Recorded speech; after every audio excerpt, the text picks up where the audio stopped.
Wali Kota Makassar Muhammad Ramdan Pomanto melakukan penukaran uang secara simbolis pada program Serambi 2024 atau Semarak Rupiah Ramadan dan Berkah Idul Fitri 1445 Hijriah yang digelar Kantor Bank Indonesia Perwakilan Sulawesi Selatan Senin pagi 18 Maret.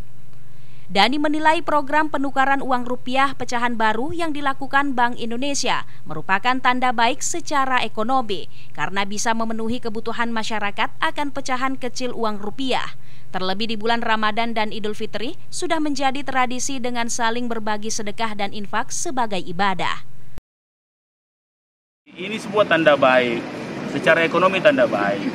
Kenapa? Karena tradisi sedekah, infak itu adalah ibadah di bulan suci Ramadan, dan supporting BI untuk penukaran uang yang bisa dibagi lebih merata lagi, itu tentunya akan melancarkan peredaran uang di masyarakat, dan itulah prinsip ekonomi, bagaimana uang itu bisa beredar.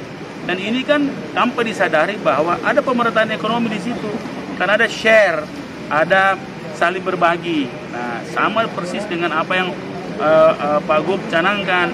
Jadi Ramadan kali ini adalah Ramadan yang saling berbagi, kan? Ya, saling berbagi itu sama semangatnya. Selain itu, perhelatan Serambi 2024 ini bisa melancarkan peredaran uang secara merata di masyarakat yang memberi dampak positif bagi pertumbuhan perekonomian di Kota Makassar. Mulyadi, Fajar TV dan Fajar Radio melaporkan.